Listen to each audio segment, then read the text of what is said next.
Hello guys. उम्मीद करता हूँ आप लोग सब अच्छे होंगे। मैं यहाँ पे आपको भारत का जोग्राफियल जो पार्ट है वो कंप्लीट करूँगा। यहाँ का फर्स्ट चैप्टर है भारत का भौतिक भूगोल।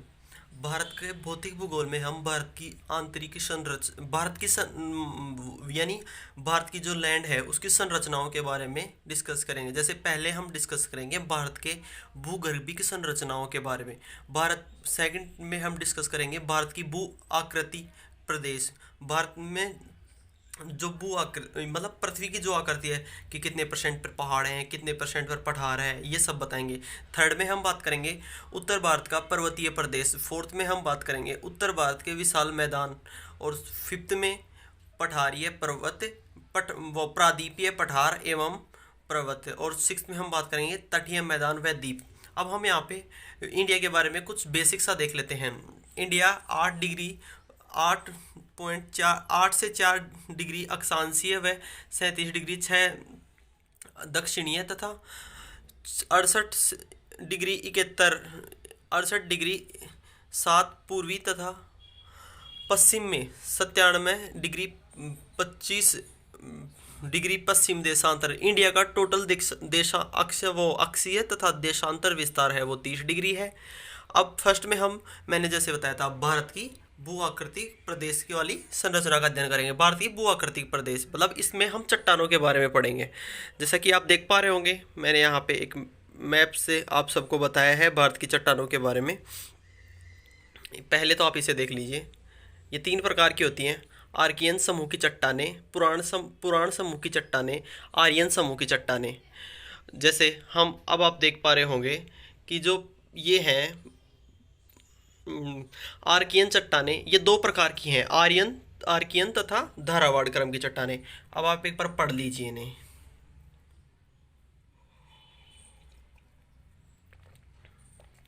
इन चट्टानों आर्कियन समूह की चट्टान जो ये है, जो पृथ्वी थी वो कभी किसी समय में ज्वालामुखी की तरह फटी थी।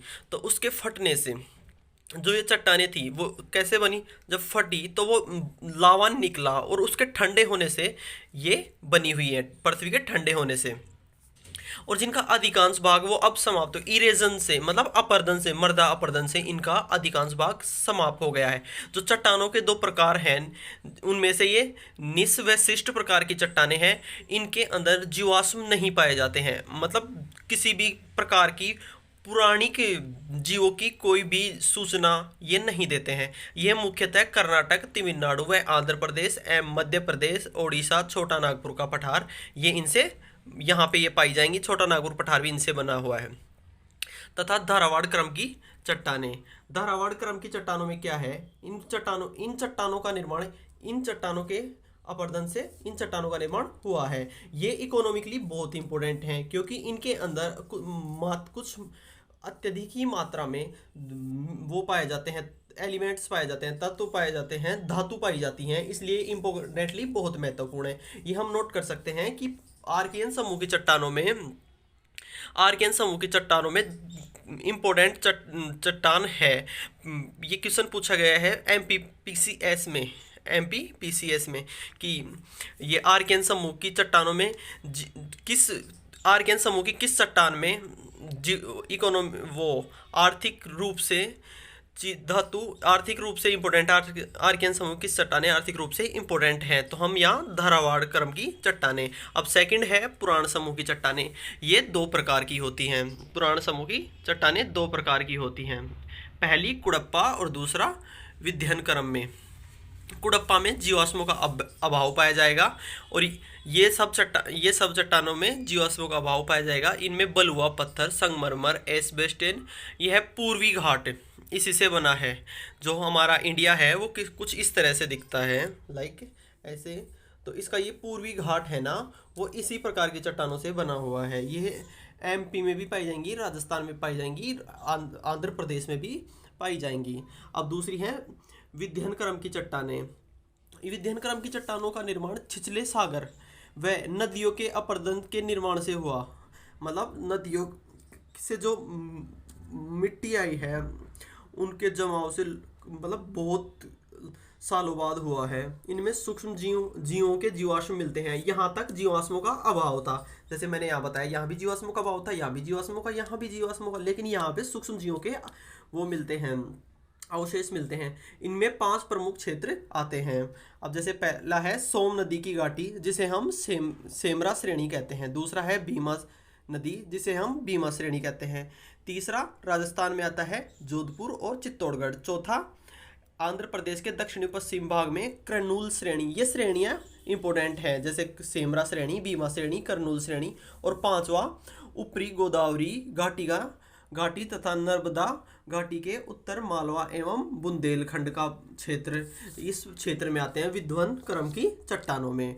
अब यहाँ पे पहला हमने पढ़ा भारत की भूगर्भिक संरचना। हम दूसरा पढ़ेंगे भारत का भू आकृतिक प्रदेश। भारत का भू आकृतिक प्रदेश है वो भारत के 10.7% में पर्वतीय क्षेत्र हैं, 8.6 में पहाड़ी क्षेत्र हैं, 27.7 में पठारी हैं और 43% में मैदानी क्षेत्र है। आप सभी को ये तो पता ही होगा कि 2 पॉइंट कुछ परसेंट ही भारत के पास विश्व की टोटल लैंड है और हम एशिया में हैं, ये तो आपको पता ही होगा। तीसरा आता है उत्तर भारत के पर्वतीय प्रदेश। उत्तर भारत 5 लाख वर्ग किलोमीटर की उत्तर भारत में पर्वतीय प्रदेश हैं। उनका क्षेत्रफल 5 लाख वर्ग किलोमीटर है। उनकी कुल लंबाई 2500 किलोमीटर है, चौड़ाई 500 किलोमीटर है। पहला आएगा यहाँ पे ट्रांस हिमालय से ही अपनी जो सिंधु, ब्रह्मपुत्र और सतलज नदी है वो निकलती है। सतलज नदी निकलती है। काराकोरम, लद्दाख, जास्कर एवं कैलाश पर्वत तक की श्रेणियां इसी में आएंगी। K2 है जो काराकोरम की सबसे ऊंची चोटी है और इंडिया की भी। फिर आता है हिमालय पर्वत। हिमालय पर्वत में इसमें नंगा पर्वत जो जम्मू कश्मीर में है, नामचा वरना अरुणाचल प्रदेश में है, जो इसी श्रेणी में है। यह नंगा पर्वत से लेकर नामचा तक है, यानी जम्मू कश्मीर से लेकर अरुणाचल प्रदेश तक है। इसका निर्माण भारत व ऑस्ट्रेलियाई प्लेट थी जिसका आपस में टकराने से हुआ। भारत और ऑस्ट्रेलियाई जो महाद्वीप थे वो आपस में टकराए तो उन प्लेटों से हिमालय का निर्माण हुआ, जहाँ पे पहले टेथिस सागर हुआ करता था, जो बाद में हिमालय में उन प्लेटों के टकराने से हिमालय का निर्माण हो गया। इसमें 3 भागों में बांटा गया है हिमालय को, महान, मध्य और शिवालिक। महान हिमालय की ऊंचाई 6000 मीटर है। महान हिमालय की ऊंचाई 6000 मीटर बताई गई है। और मध्य हिमालय 4500 मीटर है। शिवालिक 1500 से 2000 मीटर है। अब पूर्वी हिमालय की पहाड़ियों में ये पूर्वी हिमालय की पहाड़ियाँ हैं जो इंडिया से लेकर बर्मा तक फैली हुई हैं। इनमें 3 तरह की पहाड़ियाँ आती हैं। एक तो पटकाई बूम जो नंगा पहाड़ियाँ, त्रिपुरा की पहाड़ियाँ इनमें शामिल हैं। एक साबरमती नंगा पहाड़ियाँ, ये हाईएस्ट पीक है पूर्वी हिमालय की पहाड़ियों की, यानी इन तीनों में से ये सबसे ऊंची पहाड़ियाँ हैं।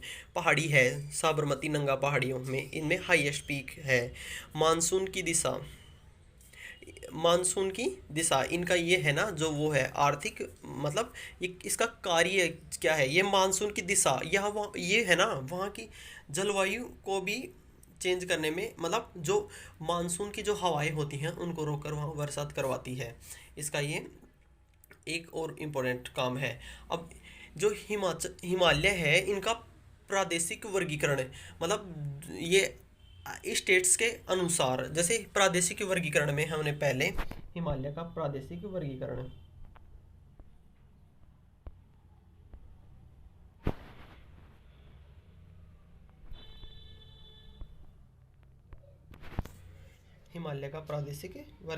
पंजाब में ये 560 किलोमीटर है और सबसे अधिक चौड़ाई पंजाब में ही है इनकी, जैसे काराकोरम, लद्दाख, जास्कर, पीर पंजाल, ये पंजाब प्रादेशिक जो वर्गीकरण है उसके अंदर आती हैं। अब सेकंड है कुमाऊं के अंदर ये 320 किलोमीटर सतलज व काली नदी के मध्य हैं, जिनमें केदारनाथ, बद्रीनाथ ये सब आते हैं। नेपाल में सबसे अधिक लंबाई है इसकी 800 किलोमीटर और फोर्थ है असम, तिस्ता से ब्रह्मपुत्र नदी तक का क्षेत्र है वो है यहाँ पे। और यहाँ पे ना इसकी लंबाई 720 किलोमीटर है। अब हिमालय के महत्व क्या क्या हैं? हिमालय के महत्व हिमालय के महत्व आर्थिक रूप से क्या है, इकोनॉमिक रूप से क्या है, वो आपको मैं अलग वीडियो में बता दूंगा, ठीक है? क्योंकि उसके लिए हम एक अलग से चार्ट बनाएंगे ताकि आप अगर मेंस भी लिखने वाले हों तो उसमें से देख सकें, या फिर आपसे कोई पूछे नॉलेज के लिए तो भी हम वहाँ से आपको बता देंगे। अब नेक्स्ट आता है, इसमें है स्टार लगा के लिखो, भारत का मरुस्थल, भारतीय मरुस्थल। मरुस्थल किसे कहेंगे? जहाँ पर बरसात का लेवल 25 सेंटीमीटर से कम हो, उसे हम मरुस्थल कहेंगे। सो मरुस्थल का आपको पता लगा कि 25 सेंटीमीटर से कम हो वर्षा का लेवल, उसे हम मरुस्थल कहेंगे, उसे हम मरुस्थल कहेंगे। जैसे इंडिया में कौन सा मरुस्थल है? थार का मरुस्थल। इंडिया में कौन सा मरुस्थल पाया जाता है? थार का मरुस्थल। राजस्थान, गुजरात और पंजाब में भी है। तो थार का मरुस्थल। ढाल के आधार पर दो प्रकार के हैं, एक उत्तरी ढाल जो पाकिस्तान की ओर है, वो सिंध की ओर है, और दक्षिणी ढाल जो रण, कच्छ के रण की तरफ है, ठीक है?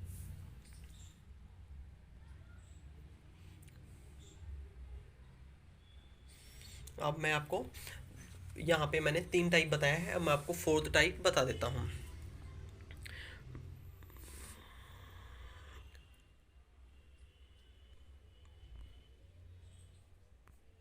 4th टाइप बता देता हूँ। 4th टाइप में क्या है? उत्तरी भारत का विशाल मैदान। उत्तरी भारत के विशाल मैदान में यह मैदान ना, इसे गंगा, सिंधु या गंगा आएगा ऑप्शन में, या फिर सिंधु गंगा ब्रह्मपुत्र से ही इस मैदान का निर्माण हुआ है। हिमालय के बाद में यह हिमालय के बाद में इसका निर्माण हुआ है। जो विशाल मैदान है उत्तरी भारत का, उसका हिमालय के बाद में निर्माण हुआ था। यह भौतिक रूप से सबसे नया मैदान, नई उत्पत्ति है, नए मतलब सबसे लास्ट में बना है। इसका क्षेत्रफल है 7.5 लाख वर्ग किलोमीटर। इसकी कुल लंबाई है 3200 किलोमीटर। इसकी चौड़ाई है 150 से 300 किलोमीटर। विश्व में यह विश्व का सर्वाधिक जलोढ़ निक्षेपित मैदान है। ये जलोढ़ है, इसकी गहराई क्या है? जलोढ़ ये एक मृदा का टाइप है, ठीक है? इसकी गहराई 2000 मीटर है। यह निकट हिमालय के गहराई सर्वाधिक अधिक गहराई है, उसकी ज़्यादा है। यह हिमालय के निर्माण के दौरान हुआ, जैसा मैंने पहले बताया कि यह हिमालय के बाद बना है, के दौरान हुआ। अब इसमें जो मिट्टी के टाइप हैं वो ये हैं, एक तो बाबर, एक तराइन, एक बांगर, एक खादर। ये आप पढ़ चुके होंगे नॉलेज में मेरे अकॉर्डिंग एनसीईआरटीज में। जैसे ये तो सब हिमालय के सबसे निकटतम, ये उससे दूर, ये उससे दूर, ये उससे दूर। यहाँ पे क्या होगा? कंकर पत्थर होंगे, जिसके कारण यहाँ नदियाँ लुप्त हो जाती हैं, ठीक है? क्योंकि नदियाँ कंकर पत्थर के नीचे से निकल कर चली जाती हैं और हमें लगता है वहाँ पानी नहीं है, ठीक है? इनकी जो हाइट है वो 200 से 300 मीटर होगी सी लेवल से। तराइन का मैदान, तराई का मैदान यह कितना होगा? इनकी चौड़ाई 10 से 20 किलोमीटर। यहाँ पे लुप्त जो नदियाँ होंगी वो जीवित हो जाएंगी, ठीक है? अब बांगर होगा, जो यह राजस्थान, ये कंकड़ीली मिट्टी है, उसे बांगर कहते हैं, मतलब जिसमें छोटे छोटे पत्थर होते हैं। खादर, यह नई मिट्टी है जो यूपी, बिहार, पश्चिम बंगाल, यानी जो नई मिट्टी जो नदियों द्वारा लाकर जमा कर दी जाती है, यानी ये जो खादर मिट्टी होती है ना, ये इकोनॉमिक रूप से भी बहुत अच्छी होती है, क्योंकि इससे ना इसमें पैदावार वगैरह अच्छी हो जाती है। अब विशाल मैदान है ना, उसे 3 टाइप में बांटा गया है। पहला पंजाब व हरियाणा का मैदान, एक गंगा का मैदान, एक ब्रह्मपुत्र का मैदान, ठीक है? हमने 4 टाइप आपको बताया है। आई होप आपको समझ आया होगा। अगर समझ आया है तो वीडियो को लाइक करना और अपने दोस्तों तक ज़रूर शेयर करना, क्योंकि मैंने एक चैप्टर जिसे लगभग इंस्टीट्यूट वालों ने लगभग 45 पेज में कवर किया है, मैंने उसे एक पोस्टर में कवर किया है। तो आई होप मेरी मेहनत आपको दिख रही होगी। सो इसे ज़रूर से शेयर करना अपने दोस्तों तक, एंड चैनल को भी सब्सक्राइब कर लेना, ताकि हमारे अभी 50 सब्सक्राइबर कंप्लीट नहीं हैं, और कंप्लीट होते हैं तो हम आपको लाइव ज़रूर पढ़ाएंगे। प्रायद्वीपीय पठार एवं पर्वत, यह एक अनियमित त्रिभुजाकार आकृति है, ठीक है? प्रायद्वीपीय पठार श्रृंखला प्राचीन काल से ही है, आपने सुना होगा, प्राचीन काल से ही पर्वत श्रृंखलाएँ तो हैं ही। पहला प्रायद्वीपीय पठार, इसका जो क्षेत्रफल है 16 लाख किलोमीटर है। इसमें ये सबसे शांत क्षेत्र है, यहाँ भूकंप की संभावना ही कम है। और ये चट्टानें हैं ना, जो मैंने पहले बताई थी आपको, सबसे पुरानी हैं, आर्कियन चट्टानें हैं। जो आर्कियन समूह की चट्टानें हैं उनमें से एक चट्टानें हैं। वहाँ पे दो प्रकार की चट्टानें थी, एक तो धारावाड़ क्रम की, एक आर्कियन क्रम की। आर्कियन क्रम का मैंने बताया था ना, पृथ्वी जब ज्वालामुखी फटा उनके ठंडे होने से हुआ, और धारावाड़ जो आर्कियन के अपरदन से ही उनका निर्माण हुआ है। ठीक है, मैंने बताया था आपको। इसकी ऊंचाई है जो 600 से 900 मीटर तक की है। अब इसका एक पार्ट, ठीक है, एक पार्ट क्या है, दक्कन का पठार। यह इयोसीन जो काल था उसके में जो ज्वालामुखी फटे थे ना, उनसे इनका निर्माण हुआ था। और बेसाल्ट निर्मित पठार है ये। इसकी जो गहराई है, अब ये ज्योग्राफी में तो आपको फैक्ट्स याद करने ही पड़ेंगे। इसकी जो गहराई है वो 2000 मीटर है। दूसरा, पूर्वी भारत का पठार, जैसे बुंदेलखंड, दंडकारण्य, छोटा नागपुर, मेघालय का पठार, ये पठार इनमें शामिल किए गए। मध्य का पठार, मध्य पठार, इसमें मेवाड़, मालवा, बुंदेलखंड और रीवा सतना। चौथा है काठियावाड़। इसकी हाइट होगी, ये प्रति सी लेवल से 200 से 400 मीटर ऊंचा है। इसे इसमें गिर शेर ज़्यादा पाए जाते हैं, पहाड़ियाँ गिर शेर के नाम से जाना जाता है इसे, इसमें गिर शेर से जाना जाएगा। अब यहाँ मैंने एक बताया आप लोगों को प्रायद्वीपीय पठार, यहाँ दूसरा प्रायद्वीपीय पठार के पर्वत। जैसे आपने अरावली के बारे में सुना होगा। अरावली का स्पेंड है वो 3 स्टेट्स में है, राजस्थान, गुजरात और दिल्ली। ठीक है, इसकी जो टोटल लंबाई है 8,800 किलोमीटर है, सॉरी। और यह दिल्ली से स्टार्ट होकर अहमदाबाद तक है। इसकी हाइट 1722 मीटर की तक की ऊंचाई है। अब इसका प्रायद्वीपीय पठार का सेकंड पार्ट, विंध्याचल की पहाड़ियाँ, विंध्याचल और सतपुड़ा, ये ना एमपी में गिरती हैं। क्योंकि जैसे हमारा इंडिया ये है, तो यहाँ पे ये हैं, तो यहाँ की नदियाँ है ना, यहाँ से सोम नदी निकलती है, तो वो वापस से मतलब, सॉरी, मैं आपको नेक्स्ट वीडियो में कवर करूँगा उससे। ठीक है, तो उसमें विंध्याचल, सतपुड़ा, इनकी जो नदियाँ हैं ना, सॉरी, वो इधर वाले सागर में गिरती हैं, जो कच्छ के साइड वाले में इधर गिरेंगी। ठीक है, इसलिए इनसे जो नदियाँ निकलेंगी ना, वो उल्टी की जाएंगी, इधर नहीं जाएंगी बंगाल की खाड़ी की तरफ, इधर जाएंगी सी की तरफ। तो फोर्थ है वो पश्चिमी घाट, जो सूरत से कन्याकुमारी तक है। इसकी टोटल लंबाई 1600 किलोमीटर है। इसका पॉइंट कलसुआई, महाबालेश्वर और पश्चिमी घाट है, उसमें भारत का सबसे ऊंचा पानी स्टोर करने यानी बांध है, जिसे गैरसोप्पा, इसकी ये 225 मीटर की ऊंचाई पर है। भारत का सबसे ऊंचा जलप्रपात है। ठीक है, और यहाँ पे पांचवा है पूर्वी घाट, 1300 किलोमीटर से। इसकी हाइट है 600 मीटर। यह चाइकोन व खडोलाइट, यहाँ पे वो होगा मिट्टी जैसा टाइप। और पूर्वी घाट की चोटी है वो 1690 मीटर है। और यहाँ पे सेकंड होगा वो महेंद्रगिरी, यहाँ की सबसे ऊंची चोटी ये है हिदांगड़ा, 1690 मीटर। और सेकंड महेंद्रगिरी, ये दक्षिण में हुआ, जहाँ महेंद्रगिरी सुना ही होगा अपने नाम, हनुमान जी इस पर्वत से चढ़ के छलांग लगाते हैं, वो वाला। हम 5th यहाँ पे पढ़ेंगे तटीय मैदान एवं द्वीप। तटीय मैदान एवं द्वीप, एक तो पश्चिमी तटीय मैदान सूरत से तमिलनाडु तक कन्याकुमारी। सेकंड गुजरात का तटीय मैदान। आई होप आप देख रहे होंगे, आप नोट डाउन कर सकते हैं इन्हें, मेन की पॉइंट्स हैं वो मैंने नोट किए यहाँ पे। आप वीडियो को पॉज करके और अच्छे से नोट डाउन कर सकते हैं यहाँ। एक बार तो इन्हें नोट डाउन कर लेना।